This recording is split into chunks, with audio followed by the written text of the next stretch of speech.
साथियों, जय भीम। मेरा नाम गीतम कुमार। आज हम आए हैं बहुजन महासभा के राष्ट्रीय अध्यक्ष प्रोफेसर गुलशन कुमार जी के निज आवास पर और उनके साथ हम बहुत लंबी चर्चा करने वाले हैं।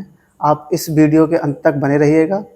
अच्छा सर, आज का समय है वो सोशल मीडिया का समय है और हम भी फ़ोन चलाते हैं, देखते हैं तो एक काली के नाम से कोई संगठन है। उसका नाम एक बाबा जी हैं। बाबा बोलेंगे हम उन्हें।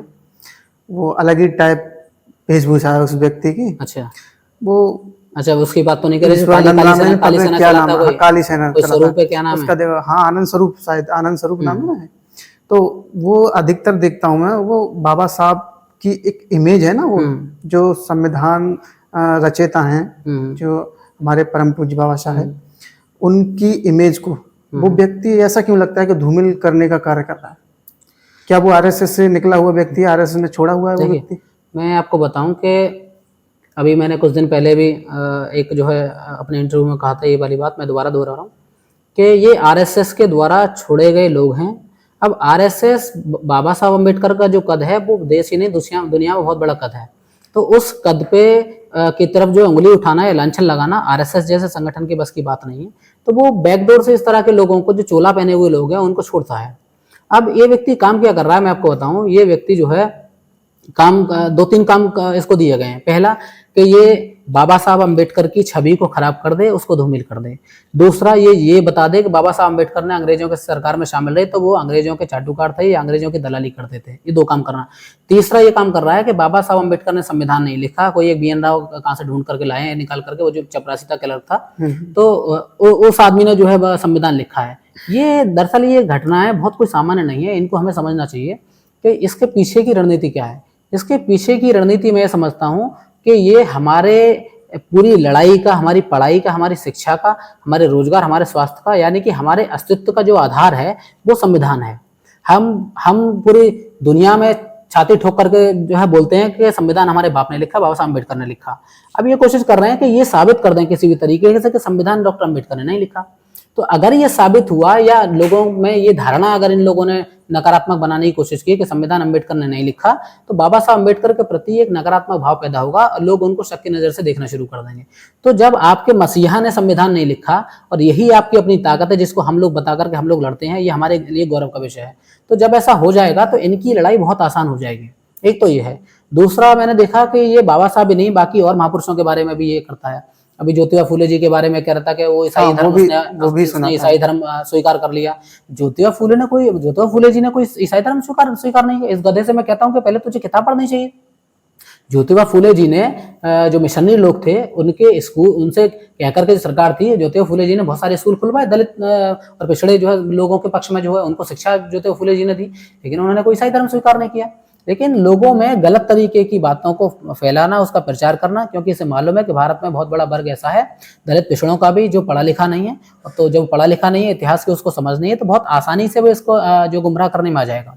हाँ, आपको एक बात और बताऊं कि अभी कुछ दिन पहले फेसबुक जब मेरी टीम के लोगों ने जब खोली तो उसमें उन्होंने देखा कि ये जो स्वामी कोई स्वरूप करगानंद स्वरूप है, इसने एक टिप्पणी की थी, BN राव का फोटो लगाया और इसने क्या किया, बाबा साहब अम्बेडकर के बारे में टिप्पणी की और दो तीन बातें लिखी इसने। दो बात खास करके, पहले इसने लिखी कि 1948 में, आप जाइएगा फेसबुक इसकी जब खोलेंगे तो उस पर लिखा हुआ है, मेरा कमेंट भी उसमें है, मेरी टीम के लोगों ने मुझसे पूछा और मैंने वो कमेंट बताया किस तरीके से करना है। आप देखिए उसे फेसबुक पर, आनंद स्वरूप, स्वामी आनंद स्वरूप के नाम से इसकी आईडी है पाखंडी की, और आप देखिए मेरे कमेंट को।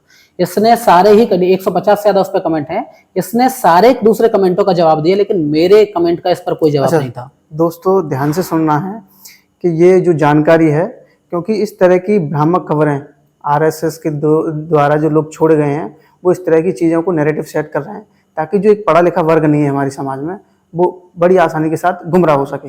तो इनके जो सवाल हैं वो बड़े ध्यान से और ध्यानपूर्वक आपको सुनना है। सर वो बताइए। मैं अब जैसे मैंने कहा कि आप फेसबुक आईडी खोलिएगा, फेसबुक आईडी पे स्वामी आनंद स्वरूप टाइप करिएगा और इस पाखंडी की आईडी निकल आएगी। उसमें आप देखें, एक इसने कमेंट किया है, BN राव की एक तस्वीर लगाई है और ऊपर बहुत सारी चीजें लिखी हैं। उसमें दो चीज मेन है जो मैंने देखी। इसने क्या लिखा, पहले इसने लिखा कि 1948 में BN राव को भारतीय संविधान को लिखने के लिए आप सब समझें, भारतीय संविधान को लिखने के लिए 1948 में BN राव को दिल्ली विश्वविद्यालय ने डॉक्टरेट की मानद उपाधि दी। एक बात इसने ये लिखी। दूसरा कुछ बातें बीच में लिख करके नीचे इसने एक बात लिखी, BN राव को, हाँ BN राव को दिल्ली यूनिवर्सिटी ने मानद उपाधि दी डॉक्टरेट की संविधान को लिखने के लिए 1948 में। डेट ध्यान रखिएगा, 1948 में। नीचे जाकर के व्यक्ति लिखता है कि BN राव ने जो ड्राफ्ट बनाया था वो ड्राफ्ट 21 अक्टूबर 1947 को वो ड्राफ्ट स्वीकार हुआ। और उसके नीचे ये लिखता है कि 21 अक्टूबर 1947 को ड्राफ्ट स्वीकार हुआ, उस समय तक डॉक्टर अंबेडकर की ड्राफ्टिंग कमेटी में नियुक्ति भी नहीं हुई थी। ये बाकायदा इसने लिखा। अब मैंने अपनी टीम के लोगों से जब मैंने उस कमेंट को जब मैंने उस पर जो है अपनी प्रतिक्रिया दी, तो मैंने उस पर जो दोनों बातें उसका मैंने खंडन किया। ये किस तरीके से गलत इतिहास को ये लोग तोड़ मरोड़ के पेश कर रहे हैं, अब आप समझें। तो पहला इसका जो सवाल था, इसने कहा कि 1948 में BN राव को दिल्ली विश्वविद्यालय ने संविधान लिखने के लिए मानद उपाधि दी डॉक्टरेट की। अब आप समझें, पहला सवाल इस पाखंडी से मैंने ये किया कि जब संविधान ही 26 नवंबर 1949 को बनकर के कंप्लीट हुआ और 26 जनवरी 1950 को जब लागू हुआ, तो उस संविधान को बनाने के लिए 1948 में मानद उपाधि कैसे दी जा सकती है भाई? क्या ऐसा हो सकता है कि संविधान बनाने से 2 साल पहले किसी को मानद उपाधि मिल जाएगी संविधान बनाने के लिए?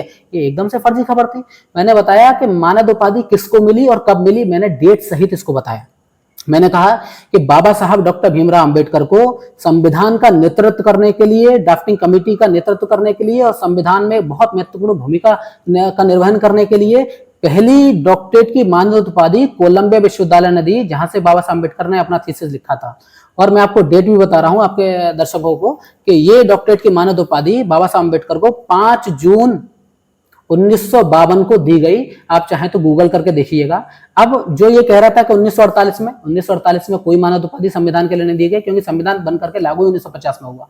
1950 में संविधान लागू हुआ, उसके 2 साल बाद 5 जून 1952 को पहली डॉक्टरेट की उपाधि बाबा साहब अंबेडकर को कोलंबिया विश्वविद्यालय ने दी। और बाबा साहब अंबेडकर को 5 जून 1952 को संविधान को लिखने के लिए जब उन्होंने बाबा साहब को निमंत्रण पत्र भेजा डॉक्टरेट की उपाधि देने के लिए, तो उसमें साफ लिखा हुआ था कि डॉक्टर अंबेडकर आपको संविधान निर्माण करने के लिए और संविधान का नेतृत्व करने के लिए, ड्राफ्टिंग कमेटी का नेतृत्व करने के लिए संविधान के शिल्पकार के रूप में आपको ये मानद उपाधि दी जाती है। आप उसे खोल करके पढ़िएगा, गूगल कर लीजिए, आसानी से मिल जाएगा। दूसरा, जब इसने कहा कि 21 अक्टूबर को जो ड्राफ्ट BN राव ने तैयार किया, उस ड्राफ्ट के तैयार होने तक डॉक्टर अंबेडकर की नियुक्ति नहीं हुई थी।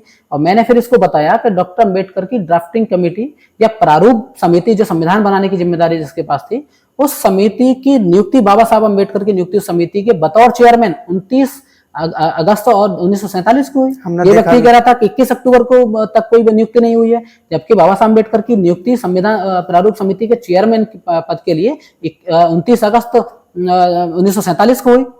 हमने अभी कल जो है उसका स्टेटस भी लगाया और उस पर जो है कार्यक्रम भी किए। तो इस तरीके से फर्जी इतिहास को जो पेश करना, बाबा साहब के इतिहास को गलत तरीके से तोड़ मरोड़ के पेश करना इस व्यक्ति का काम है। RSS के द्वारा छोड़ा गया व्यक्ति है, बाबा साहब की छवि को धूमिल करना चाहता है। और बहुजन महासभा भी अपना जो है काउंटर तैयार कर रही है, वैचारिक काउंटर भी तैयार कर रही है। और हो सकता है जल्दी इस पाखंडी धूर्त के खिलाफ हम लोग कोई बहुत बड़ी कार्रवाई करेंगे, हो सकता है कोई आंदोलन भी करें, इसके खिलाफ FIR भी कराई जाएगी। ऐसे व्यक्तियों के ऊपर देशद्रोही लगनी चाहिए। हाँ, इसके ऊपर NSA लगना चाहिए। जो व्यक्ति संविधान के निर्माता को गाली दे रहा हो, संविधान निर्माता और राष्ट्र निर्माता को देशद्रोही बता रहा हो, ऐसे व्यक्ति पर देशद्रोह का मुकदमा लगना चाहिए, इस पर NSA लगना चाहिए, जेल जाना चाहिए और इसको जेल जाना चाहिए। क्योंकि ऐसी जो अभद्र टिप्पणी है, जो राष्ट्र निर्माता हैं, जिनका भारत का आज जो कानून बना हुआ है, पूरी व्यवस्था ही संविधान पर टिकी हुई है। ये काम पहले जो बड़े संगठन बने हुए हैं दलित समाज के, जो पिछड़े समाज के बड़े संगठन और पार्टियां बनी हुई हैं, जो बाबा साहब अम्बेडकर को अपना रहनुमा मानते हैं, जो बाबा साहब अम्बेडकर के आदर्शों पर चलने की बात करते हैं, जो बाबा साहब अम्बेडकर को अपना पिता मानते हैं, उन लोगों की पहली जिम्मेदारी बनती है कि इस पाखंडी और धूर्त के खिलाफ कार्रवाई कराएं, इसके खिलाफ जाकर के FIR कराएं और इस पर राष्ट्रद्रोह का मुकदमा लगाएं, इस पर NSA का मुकदमा लगाएं और उसको जेल भिजवाने का काम करें। और अगर ये पार्टी जो बाबा साहब अम्बेडकर का नाम लेकर के चलाने की कोशिश कर रही है और अगर ये इस धूर्त पर कार्रवाई नहीं करती है, तो बहुजन महासभा बाबा साहब अम्बेडकर के सम्मान में इस धूर्त पर कार्रवाई कराने की कोशिश करेगी जल्दी। सर, अंतिम सवाल और है हमारा।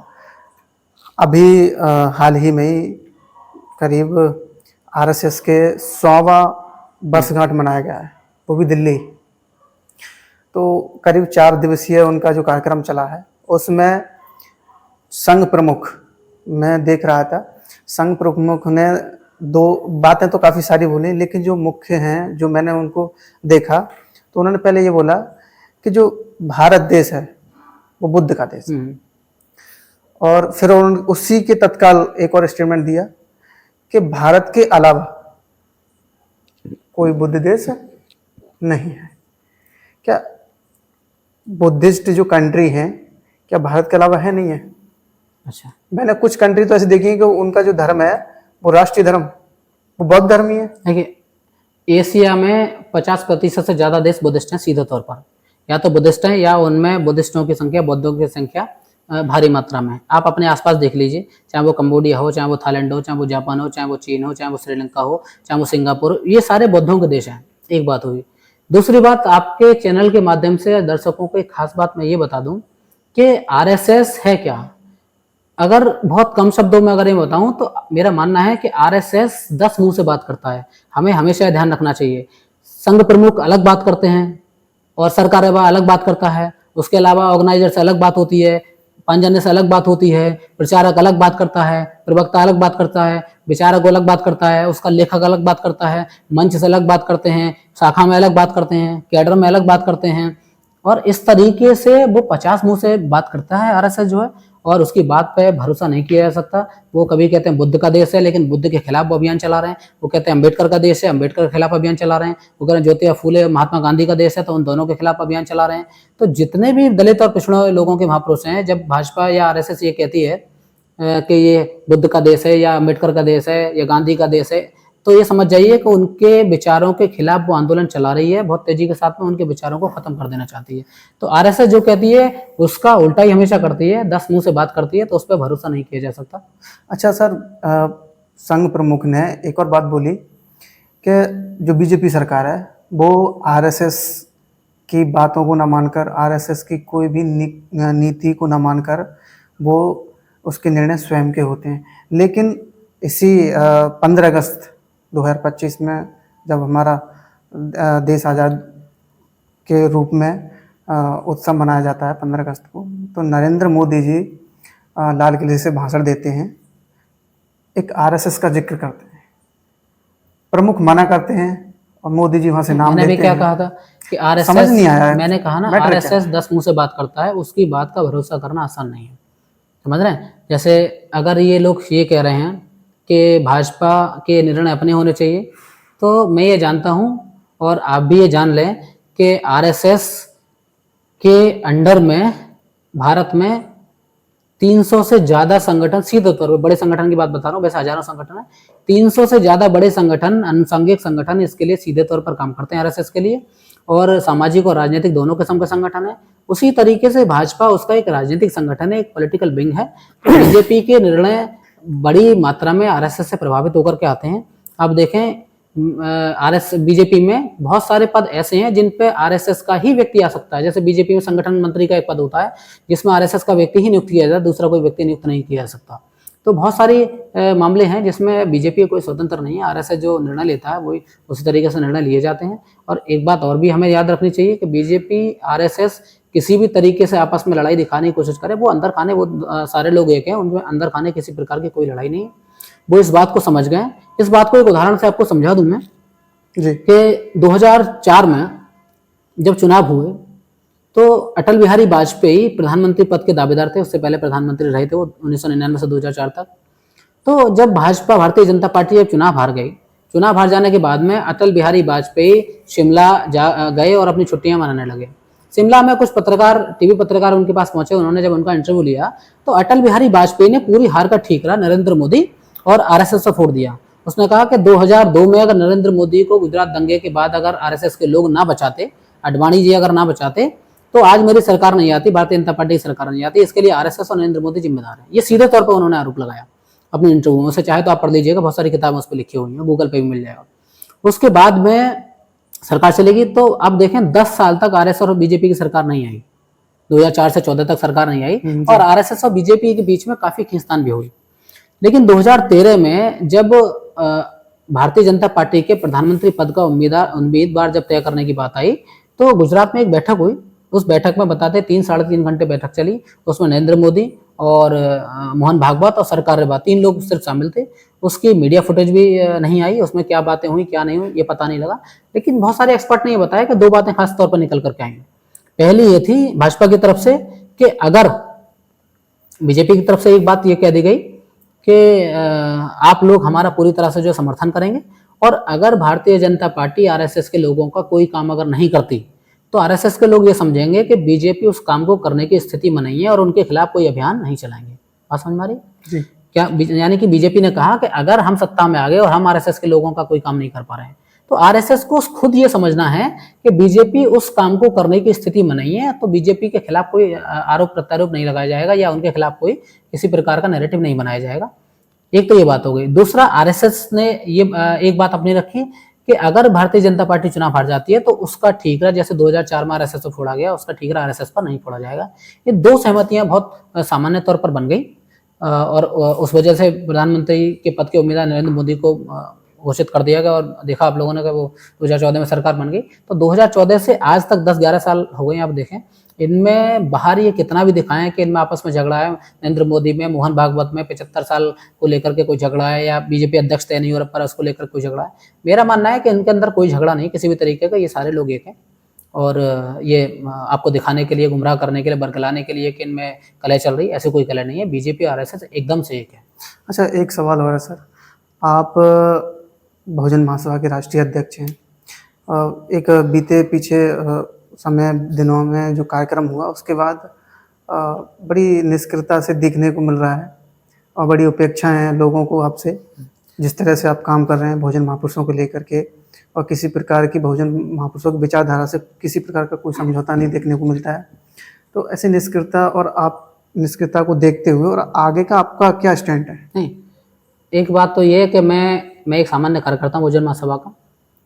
अध्यक्ष तो एक जिम्मेदारी होती है, लेकिन मैं भी जितने बहुजन महासभा के कार्यकर्ता मेरे भाई हैं उसी तरीके से मैं एक कार्यकर्ता हूँ, पहले मैं ये बता दूँ। दूसरा ये कि मैं बहुजन समाज और बहुजन राजनीति को पढ़ करके यहाँ तक आया, बहुजन समाज पार्टी को पढ़ करके यहाँ तक आया, बहुजन मूवमेंट को पढ़ करके यहाँ तक आया, और महापुरुषों को पढ़ करके जब मैं यहाँ तक आया तो बहुत सारी चीज़ें हमको दिखने लगी। और पिछले कुछ साल से हमें ये चीज़ें 1-2 साल से दिख रही थी कि जिन पार्टी या जिन संगठनों को वो लड़ाई लड़नी चाहिए, हमारे दलित समाज के आरक्षण की लड़ाई, उसकी शिक्षा की लड़ाई, उसकी रोटी रोजगार की लड़ाई, उसकी शोषण की लड़ाई लड़नी चाहिए, उसके रिजर्वेशन की लड़ाई लड़नी चाहिए, वो पार्टियां अब उस लड़ाई को नहीं लड़ रही हैं या उन्होंने एकदम से उस लड़ाई को छोड़ दिया है। आज आप देखें, हो सकता है कि मेरी बात बहुत सारे लोगों को ठीक ना लगे, लेकिन ये एकदम सही बात है कि दलित समाज की जो पार्टियां, खास करके बहुजन समाज पार्टी, उसके एजेंडे में आज शिक्षा नहीं, शिक्षा पर कोई लड़ाई, एक भी आंदोलन हुआ हो तो मुझे बता दीजिए। उसके एजेंडे में आरक्षण नहीं है, आरक्षण पर कोई आंदोलन कर दिया हो तो मुझे बता दीजिए। उसके एजेंडे में रोजगार नहीं है, रोजगार पर कोई आरक्षण, कोई जो लड़ाई की हो या आंदोलन किया हो तो बता दीजिए। उसके एजेंडे में स्वास्थ्य नहीं है, उसके एजेंडे में रोटी रोजगार नहीं है, उसके एजेंडे में शोषण भी नहीं है। शोषण किसी भी तरीके का होता है तो आज देखें, आजाद समाज पार्टी या भीम आर्मी पहुंचती है, बहुजन समाज पार्टी का कोई आदमी शायद पहुंचता हो, मुझे है ना, मुझे नहीं दिखता। तो वो जो दलित समाज के अपने जो एजेंडे, जो अपने मुद्दे हैं सही में, जिनको लेकर के वो पार्टी बनी, मुझे लगता है कि अब उन मुद्दों को लेकर के वो लड़ाई नहीं जो है लड़ती बहुजन समाज पार्टी। जिन मुद्दों को लेकर के उसको लड़ना चाहिए। साहब कांशीराम ने कहा कि एक समय के बाद हमको सरकारी नौकरियों में आरक्षण से आगे बढ़ जाना है, हमको सरकारी नौकरियों में आरक्षण लेने के साथ साथ हमको प्राइवेट नौकरियों में आरक्षण कैसे मिलेगा, इसकी लड़ाई लड़नी है। और आज मैं देखता हूं कि जब हमें यहाँ होना चाहिए था कि हमारी सारी सरकारी नौकरियों के पद भर गए होने चाहिए थे, एक भी बैकलॉग नहीं होना चाहिए था। हर विभाग में सरकारी जितने पद हैं वो सारे दलितों के जो है जितना रिजर्वेशन है उस हिसाब से भर दिए होते। उसके बाद आज हमें प्राइवेट सेक्टर में कैसे आरक्षण मिलेगा उसकी लड़ाई मजबूती से लड़ रहे होते। और शायद साहब कांशीराम अगर होते तो प्राइवेट सेक्टर में आरक्षण की लड़ाई हम लोगों ने लड़ करके उसको लागू करा दिया होता। आज लड़ाई है कि आरक्षण जो है प्राइवेट सेक्टर में कैसे मिलेगा। देखिए, नौकरियां जो रोजगार हैं देश में, अगर 100 नौकरियां हैं तो उसमें से 98 नौकरियां, 97-98 नौकरियां प्राइवेट सेक्टर में निकलती हैं। सरकारी सेक्टर में से 2% नौकरियां हैं, 1.5-2%। अब साहब ने कहा जब ये 1.5-2% नौकरियां जो सिस्टम को चलाती हैं, इनमें जब हम लोग अपने पद भर लेंगे उसके बाद हमारी मुख्य लड़ाई शुरू होगी। और जो मेन लड़ाई है वो ये है कि प्राइवेट सेक्टर जो पूरे देश को चलाता है, जिसके पास में कुल पूंजी का लगभग 98%, 97% उसके पास में हिस्सा है, जो बड़ी बड़ी फर्में हैं, बड़े बड़े उद्योग हैं, उनमें हम आरक्षण के उनमें हम कहीं नहीं है। हम नीचे से लेकर के ऊपर तक नहीं, सिर्फ 4th क्लास कर्मचारी तक हम लोग बन जाएंगे, या हमें सफाई कर्मचारी बना देंगे, या कहीं लेबर के रूप में रख लेंगे, कहीं पैकिंग वाले के रूप में हम लोगों को रख लेंगे, या किसी और काम पर रख लेंगे। लेकिन जो उनके मुख्य पद है, मैनेजर है, जनरल मैनेजर है, या सीईओ है, या उस तरीके के जो पद हैं, साहब ने कहा कि हमें अब वहां तक पहुंचना है। तो वहां तक हम तब पहुंचेंगे जब प्राइवेट सेक्टर में आरक्षण होगा। वो लोग दलितों को तो लेंगे नहीं। तो साहब ने कहा कि अगली लड़ाई प्राइवेट सेक्टर में आरक्षण के लिए होनी चाहिए। तो आज मैं देखता हूं कि आज तो हमें प्राइवेट सेक्टर में आरक्षण लागू करा देना चाहिए था अब तक, लेकिन हम तो सरकारी नौकरियों में आरक्षण नहीं बचा पा रहे हैं। हम कितना पीछे चले गए। हम सोचना चाहिए, हमारे समाज को सोचना चाहिए कि हम सरकारी नौकरियों में आरक्षण की लड़ाई को नहीं लड़ पा रहे हैं, जबकि इसको कंप्लीट करके हमको प्राइवेट सेक्टर में आरक्षण की लड़ाई को लड़ जाना चाहिए था और उसको जीत लेना चाहिए था इस समय तक आते आते तो। लेकिन हम सरकारी नौकरियों में भी पीछे चले गए। जो नौकरियां हमारे पास में थी वो भी जा रही हैं, और जो नौकरियां आगे बनने वाली थी उनको स्कूल बंद करके या जो बाकी मंत्रालय और विभाग बंद करके उनको खत्म कर दिया जा रहा है। तो सरकारी सेक्टर भी हमारा खत्म हो रहा है, प्राइवेट सेक्टर की लड़ाई तो हम लोग भूल ही गए कि उसमें आरक्षण होना चाहिए। तो जो दलित समाज के अपने जो मुद्दे हैं उन मुद्दों को दरअसल वो लोग भूल गए हैं। इसीलिए छोटी सी कोशिश के रूप में हम लोग आ गया है, बहुत सारे लोग और भी उस लड़ाई को लड़ने की कोशिश कर रहे हैं, और अब उस लड़ाई को हम तेजी से लड़ेंगे। अब जो है अभी रही बात आपने कहा कि निष्क्रियता की, तो कभी कभी जो है आपको दिखता है कि जो जब हम बाहर देखेंगे तभी हम लोग काम कर रहे हैं, ऐसा नहीं है। कभी कभी जमीन पे हम लोग काम करते हैं, कभी कभी विचार तैयार करने पड़ते हैं, वैचारिकी पर भी हमको काम करना पड़ता है, पढ़ना लिखना पड़ता है। अब मैं उस वैचारिकी पे काम कर रहा हूँ कि किस तरीके से दलितों की परमानेंट मुक्ति के लिए हम लोग क्या करें। बाबा साहब अम्बेडकर चाहते थे कि दलित परमानेंट मुक्त हो, और बाबा साहब अम्बेडकर ने जो रास्ता सुझाया उसके बाद उन्होंने कहा कि अगली पीढ़ी उस पर काम करेगी। मैं यहाँ तक छोड़ जा रहा हूँ उसको, और अगली पीढ़ी इसको आगे बढ़ा करके लेकर के जाएगी, और उसके आने वाली पीढ़ी, 1 या 2 पीढ़ी में ऐसा होना चाहिए कि दलित परमानेंट रूप से इस जो है शोषण से मुक्ति पा जाए। तो दरअसल परमानेंट मुक्ति किस तरीके से होगी दलित समाज के शोषण से, इसको सोचना चाहिए हम लोग, जबकि हमारा शोषण तो और ज्यादा बढ़ गया। आज देखें कि एनसीआरबी का डाटा उठा करके देख लीजिए, दलितों के खिलाफ होने वाला शोषण है उसमें कितनी वृद्धि होगी, 35% की वृद्धि है आज। महिलाओं के खिलाफ होने वाला शोषण में 36-37% की वृद्धि हो गई। तो ये आंकड़े खत्म होने चाहिए थे, कम होने चाहिए थे, और हमको जो है मजबूत स्थिति अपनी दर्ज करा करके, और हमको तो ये दलितों का शोषण परमानेंट खत्म कर देना चाहिए था। लेकिन वो जो मिशन मूवमेंट था, वो मिशन मूवमेंट की विचारधारा खत्म हो गई। अब मैं कहता हूँ कि लोग सिर्फ पार्टियां जो है चला रहे हैं, और वो मिशन मूवमेंट जैसा रहा नहीं है। इसीलिए जो है जहां हमको आरक्षण प्राइवेट सेक्टर में लागू कर देना चाहिए था, प्राइवेट सेक्टर छोड़ो, सरकारी नौकरी को बचाना आज मुश्किल हो रहा है, उसका आरक्षण बचाना हम लोगों को मुश्किल हो रहा है। और लेकिन हम कोशिश कर रहे हैं। मैं वैचारिकी पर भी काम कर रहा हूँ, और उसके बाद बहुत जल्दी अब आपको ये दिखेगा कि दलित समाज की जो परमानेंट मुक्ति है उस पर किस तरीके से हम लोग काम कर पाएंगे। मुझे नहीं पता कि मैं स्थायी रूप से उस मुक्ति को दिला पाऊंगा या नहीं दिला पाऊंगा, लेकिन इतनी कोशिश जरूर करूंगा कि आने वाली पीढ़ी तक वो जो जड़ें हैं ब्राह्मणवाद की उसको इतना कमजोर कर दें कि आने वाली पीढ़ी हल्का सा भी अगर हथौड़ी चलाएगी तो वो टूट जाए। अच्छा मैं दर्शकों को कुछ बताना चाहता हूँ जो मैं बोलना भूल गया था। और साथियों, इनकी जो विशेषता है, ये प्रोफेसर हैं, और इनकी विशेष जो पीएचडी है, आगरा यूनिवर्सिटी से ये पीएचडी हैं। इनकी जो पीएचडी है वो विशेष तौर से मानवर काशीराम साहब पर और बाबा साहब पर है। तो मैं इनसे बहुत प्रभावित हूँ, और इनकी जो विचारधारा है वो सीधे तौर पर हमारे बहुजन महापुरुषों से कनेक्ट करती है, दिल से कनेक्ट करती है। इसी के साथ जय भीम। 50 मिनट बात कर लें तो